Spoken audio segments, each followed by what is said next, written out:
wanita-wanita yang salihah. Allah menyebutkan cirinya wanita yang saleh itu yang bagaimana sih? Wanita yang salihah. Tentunya kalau disebut salihah, jelas adalah wanita yang beriman. Yang disebutkan salihah adalah wanita yang dia melakukan amal-amal saleh, salihat. Di sini Allah menyebutkan qanitat. Qanitat menurut penjelasan dalam tafsir-tafsir disebutkan qanitat ay muti'at lillahi wa li azwajihin. Qanitat yaitu wanita yang taat kepada Allah dan taat kepada suaminya. Qanitat yaitu wanita-wanita yang taat kepada Allah dan taat kepada suaminya. Itu qanitat. Wanita yang taat kepada Allah dan taat kepada suaminya. Bab taat kepada suami ini wajib. Wajib taat kepada suami. Dan taat kepada suami ini merupakan jalan menuju sorga.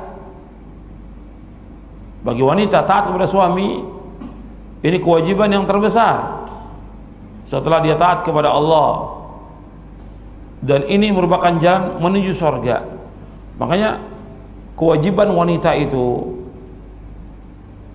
tidak berat, berbeda dengan laki-laki.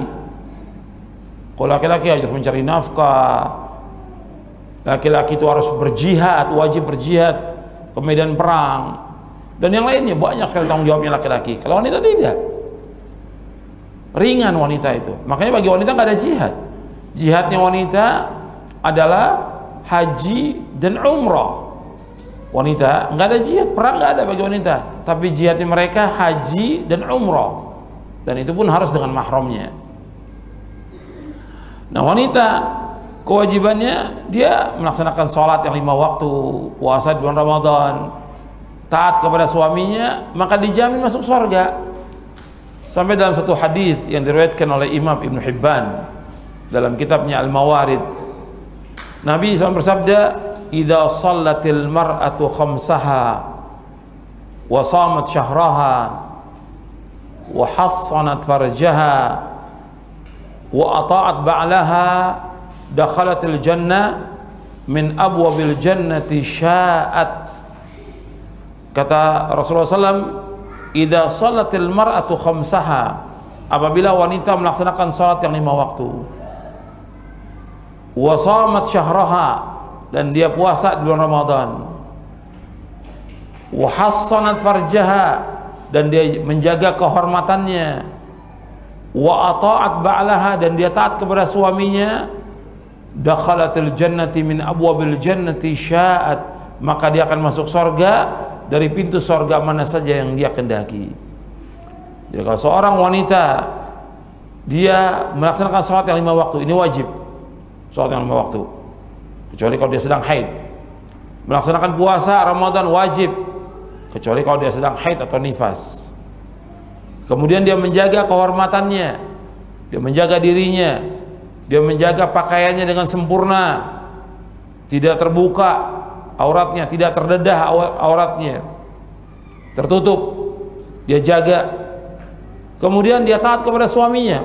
4 di sini disebutkan: salat, puasa, menjaga kehormatan. Yang keempat, dia taat kepada suaminya. Maka kata Rasulullah SAW, maka dia masuk surga dari pintu surga mana saja yang dia kehendaki. Artinya dia masuk surga dari pintu surga yang mana saja yang dia kehendaki.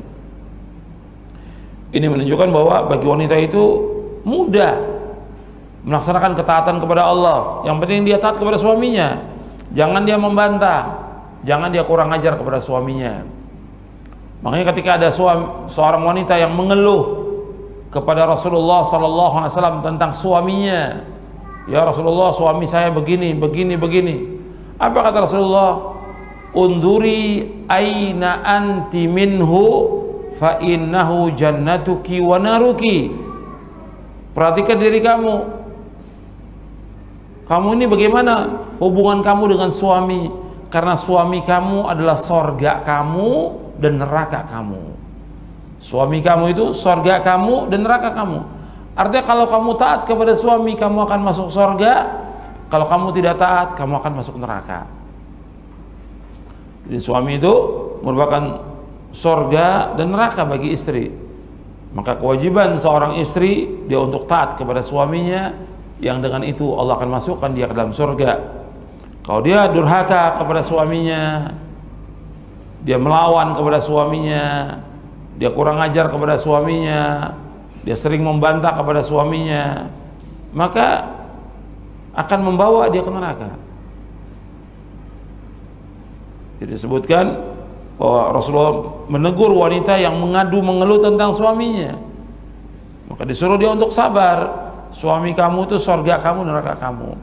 Kalau kamu tidak taat, maka kamu akan masuk neraka. Tapi kalau kamu taat, masuk surga. Kemudian yang kelima dalam ayat ini, hafizat lil ghaibi bima hafizallah. Di antara ciri wanita yang salihah yaitu dia menjaga dirinya di saat suaminya tidak ada dengan apa yang Allah jaga. Artinya ada wanita-wanita yang dia terjaga dirinya dan juga kehormatannya dan pakaiannya di saat suaminya ada. Tapi kalau suaminya pergi ke kantor, kuliah, kerja, atau safar, itu istrinya tidak menjaga dirinya. Dia bahkan terbuka auratnya, dia bicara dengan laki-laki dan yang lainnya. Ini nggak boleh dalam Islam, nggak boleh. Maka dia harus menjaga dirinya. Hafizat, menjaga dirinya, menjaga kehormatannya, menjaga auratnya, menjaga pakaiannya, menjaga dirinya, menjaga rumah tangganya di saat suaminya tidak ada. Tidak ada orang yang kadang-kadang istrinya itu berpakaian rapi sampai pakai cadar di saat suaminya ada. Ketika suaminya tidak ada, terbuka udah pakaiannya, cadarnya juga dibuka karena suaminya nggak ada. Yang dia tidak biasa ngobrol dengan laki-laki karena suaminya nggak ada, kesempatan dia ngobrol laki-laki.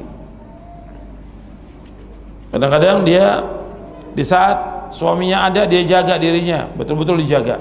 Begitu suami tidak ada, bebas dia. Bahkan kadang-kadang juga dia telepon dengan laki-laki, Facebook dengan laki-laki, chatting dengan laki-laki dan yang lainnya.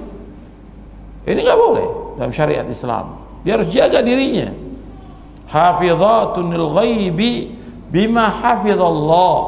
Dia menjaga dirinya di saat suaminya tidak ada dengan apa yang Allah jaga. Jadi wanita itu harus betul-betul menjaga dirinya. Dia terhormat dan mulia.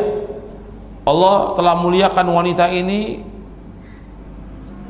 sejak diutusnya Nabi Muhammad SAW, yang tadinya para wanita itu tidak terhormat, tidak terjaga, jahiliyah.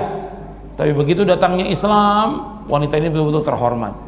Maka dianjurkan wanita itu untuk diam di rumah, tidak boleh sering-sering keluar rumah, dilarang oleh Allah dalam Al-Quran. Nanti akhwat sekalian yang ummahat yang bawa mushaf Al-Quran itu dilihat di dalam surah Al-Ahzab, surah 33 Al-Ahzab ayat 33. Dalam surah Al-Ahzab surah 33 ayat 33 Allah SWT berfirman, وَقَرْنَ فِي بُيُوتِكُنَّ وَلَا تَبَرَّجْنَ تَبَرُّجَ الْجَاهِلِيَّةِ الْأُولَى وَأَقِمْنَا الصَّلَاةَ وَآتِينَا الزَّكَاةَ وَأَطِعْنَا اللَّهَ وَرَسُولَهُ إِنَّمَا يُرِيدُ اللَّهُ لِيُذْهِبَ عَنْكُمُ الرِّجْسَ أَهْلَ الْبَيْتِ وَيُطَهِّرَكُمْ تَطْهِيرًا. Dan hendaklah kalian para wanita diam di rumah-rumah kalian, dan janganlah kalian terbuka atau terdedah seperti dedahan jahiliyah.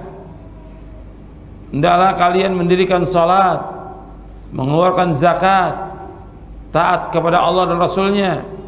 Sesungguhnya Allah menginginkan untuk menghilangkan kotoran dari kalian, wahai ahlul bait, dan Allah mensucikan kalian dengan sesuci-sucinya. Ayat ini juga sebagai dalil bahwa istri-istri Nabi semuanya merupakan ahlul bait. Ayat ini sebagai dalil bahwa istri-istri Nabi ummahatul mukminin ini adalah ahlul bait, nggak boleh dicela. Jadi kalau Syiah itu mereka mencela istri-istri Nabi, pada hakikatnya mereka ini berdusta atas nama Rasulullah, dan mereka mendakwakan dirinya ahlul bait, pada hakikatnya bohong. Ahlul bait berlepas diri dari orang-orang Syiah. Jadi di sini disebutkan bahwa wanita disuruh tinggal di rumahnya, bukan sering keluar, sering jalan, bukan. Yang terbaik wanita di rumah, dan itu perintah dari Allah. Bukan berarti nggak boleh keluar sama sekali, boleh. Kalau dia ada keperluan untuk keluar, boleh kan menurut syariat. Jadi di sini wajib dia untuk menjaga dirinya, dan yang terbaik dia lebih banyak di rumahnya, itu yang terhormat. Karena rumah merupakan tempat dia untuk menutupi auratnya dia. Maka Rasulullah menyebutkan dalam satu hadis yang sahih yang diriwayatkan oleh Imam At-Tirmidzi, kata Rasulullah, al-mar'atu auratun idza kharajat istashrafaha syaitanu. Wanita itulah aurat, kalau dia keluar dari rumahnya maka diiringi oleh syaitan. Wanita lah aurat, kalau dia keluar rumahnya diiringi oleh syaitan. Makanya dia harus menjaga dirinya, karena dia akan menghadap dengan gambar syaitan dan membelakangi dengan gambar syaitan, kata Rasulullah sallallahu alaihi wasallam.